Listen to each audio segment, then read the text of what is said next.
friends, I'm Betty Rage, your favorite nerdy goth mom, and this is Lashes and Lore, where we glam up and get messy with the myths behind your favorite fantasy icons. Today, we are headed to the Underdark to meet the Drow who defied everything that he was born into. That's right, Drizzt Do'Urden, raised in a society that glorifies cruelty, trained to kill from the moment that he could walk, and destined to serve a literal spider goddess. Drizzt said no. No to murder, no to the matriarchy of madness, and no to the Spider Queen herself. But what actually pushed him all the way over the edge? What made him turn his back on everything and everyone that he ever knew? Well, stick around because the answer is darker and lonelier than you could ever think. So let's head into the Underdark again, but this time, let's follow Drizzt from his origin. And if you're wondering what sort of glam I'm smearing all over my face today while I talk about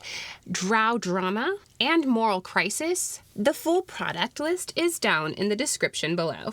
Because nothing says betrayed by your spider cult mom better than a fierce eyeliner. Okay, let's set the mood. It's story time. Menzoberranzan. Menzoberranzan. I'm doing it again. Menzoberranzan, the crown jewel of the Underdark.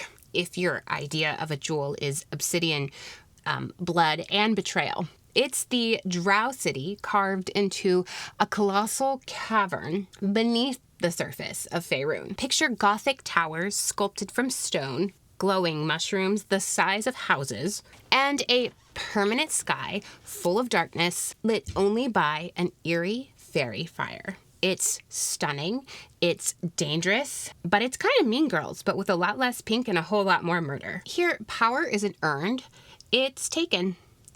And the women rule it all, thanks to the Spider Queen herself, Lolth, the chaotic evil goddess of deception, ambition, and spiders. So many spiders. Drow society is matriarchal, theocratic, and absolutely cutthroat, literally. Your rank depends on your house, and your survival depends on who you're willing to kill to protect that. Enter House Do'Urden. Not the biggest, but certainly ambitious. And on the night of Drizzt's birth, they were making moves. Drizzt was born as the third son of matron Malice Do'Urden. And under Drow law, that meant that he was marked for sacrifice. Third son to be sacrificed. See, third sons don't get baby showers. They get offered to Lolth as a thank you for a successful political murder. But fate, or maybe some very subtle divine shade, stepped in, and on the very night that Drizzt was to be sacrificed, Drizzt's older brother, Dinin, well, he murdered the oldest brother, Nalfine, in what could be described as a power grab. So, in Drow society, that bumped Drizzt from third son to second son, because apparently birth order doesn't really matter. It's just which ones are still alive. And in a cutthroat society like this, that kind of makes sense. So all of this happened just in time for Drizzt not to be yeeted into the sacrificial pit. So yeah, Drizzt's first birthday gift? Not being killed by his own family. So we're off to a really great start. So, baby Drizzt survives the sacrificial altar. Yay! And now he's growing up in House Do'Urden, surrounded by backstabbers, spider priestesses, and the casual fratricide. Yes, I used a thesaurus for this word. That means when siblings kill each other. Fratricide. So don't say you didn't learn anything today, unless you already knew that. And good for your vocabulary, if you did. But all that is the good news. His mother, matron Malice, the priestess of Lolth, and the kind of mom who would sacrifice her kid to the Spider Queen, and even hint that she liked that. His older sister was also there, Briza, a devoted Lolth worshipper herself, and a nasty temper, and she carried a snake-headed whip. And his older brother, Dinin, remember the one who murdered the oldest brother so then Drizzt didn't have to be sacrificed? You know, that one. So family game nights, they were absolutely cursed. or non-existent at all. Why would I think that even happened? Anyways, from a very early age, Drizzt was different. He was taught to hate surface dwellers, to see mercy as a weakness, and to worship Lolth.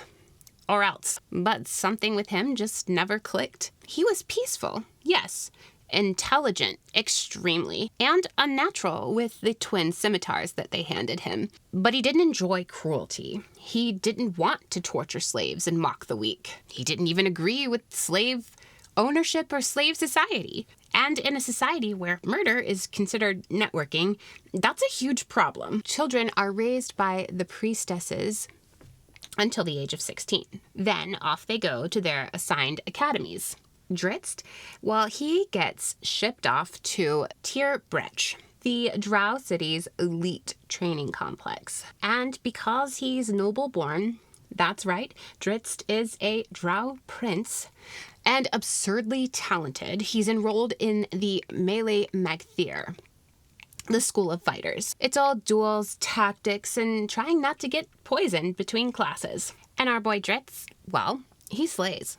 Literally and figuratively. His natural grace and skill with blades, they outshine everyone. Even the instructors are like, okay, but like, where did he come from? But, you know, here's the twist. He doesn't enjoy it. He doesn't want to dominate. He doesn't crave blood. And he is definitely not vibing on the whole being trained to kill surface elves curriculum. And even more scandalous than that, he starts to question Lolth in his head at first. But that's basically thought crime in Menzoberranzan. To the Drow, obedience is survival, and obedience is faith in Lolth. And faith in Lolth is not just a religion, it's also politics. Doubting her even slightly is like asking to be erased. But in our story, those questions are the beginning of the end. Now, while Drizzt is quietly having a moral breakdown, he's also becoming the star student of the academy. And over the next 10 years, he rises through the ranks of the Melee Magthir, like a prodigy. But there is one person who sees through this performance, and that's Zaknafine, Drizzt's father. Now, in full drama disclosure, Zak isn't actually allowed to act like Drizzt's father in public. He is just the weapon master of the House of Do'Urden, and he's an elite duelist, deeply cynical, and secretly just as disgusted with Drow society as Drizzt is. And he's a total hot babe with tragic hero energy. And yes, we love him. So, behind closed doors, Zak trains Drizzt, not just in swordplay, but in how to think. He challenges him, he pushes him, and tries desperately to help Drizzt without him losing himself. Then comes the surface raid, a graduation of sorts. It's an exercise where Drizzt is ordered to kill innocent elves. He hesitates, he protects the helpless, he refuses to kill. But of course, the raid succeeds anyway. Drizzt returns home in shame, and Lolth punishes the House of Do'Urden by demanding for the sacrifice of Zaknafine. Yeah, his father. Drizzt's mentor, father, and moral anchor. Gone, just like that. And if you're anything like me, you feel it too. And that's the final straw for Drizzt. Drizzt stops pretending altogether. He rejects his house. He rejects Lolth and his people, and flees into the Underdark alone. That's right, into the Underdark. Not to the surface. Not yet. He disappears into the Underdark, far from Menzoberranzan, far from the gods and the monsters that raised him. Here, he becomes the hunter, a primal, feral version of himself, born of trauma and survival. He abandons language, memory, mercy, and becomes a shadow among shadows. And just when it seems like he is truly lost, someone finds him. That someone is Guenhwyvar, a magical black panther from the astral plane, as one does. Guenhwyvar is bound to a figurine that was once owned by a rival drow. But Guenhwyvar, she sees something worth protecting. So after fleeing from Menzoberranzan, Drizzt Do'Urden survives alone in the Underdark, haunted by grief, rage, and isolation. To endure, he creates a brutal alter ego known as the Hunter. Like I mentioned before, he becomes the Hunter. This version of himself can kill without guilt and live without hope. It's survival, but it's not living. Enter Massage Unit, a rival drow mage that once wielded the panther figurine that summons Guenhwyvar from the astral plane. Massage treated Guenhwyvar like a tool, forced to fight and kill without rest or even care. But one fateful day, when Drizzt and Massage come face to face and finally clash, this is when everything changes. In this fated meeting, Drizzt actually defeats Massage and takes possession of the figurine. At first, Drizzt is very cautious, but when he summons Guenhwyvar, she doesn't just obey, she connects with him deeply. Guenhwyvar immediately senses Drizzt's grief, his loneliness, and most importantly, his goodness. And so for the first time, she's not being used. She's being respected, trusted, chosen. And just like that, in the deepest dark, Drizzt finds the first soul who truly chooses him back. And Guenhwyvar doesn't just fight beside him. She anchors him. Together, they really begin to heal. He is no longer alone.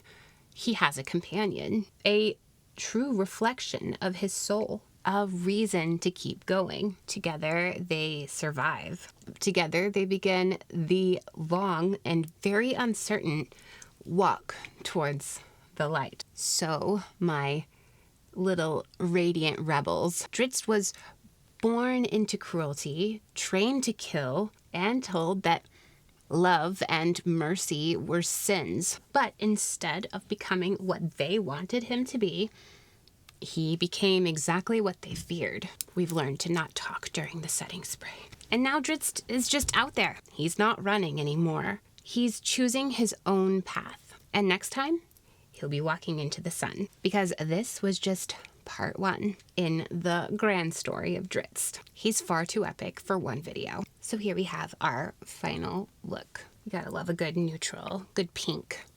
Anyways, if you love I'm gonna kill this bug. Probably won't. Anyways, if you love morally conflicted elf boys and magical cats and fantasy stories that are just dripping with drama, you'll have to hang out next time for part 2. Would you have made the same choices as Drizzt, or would you have burned Menzoberranzan to the ground first?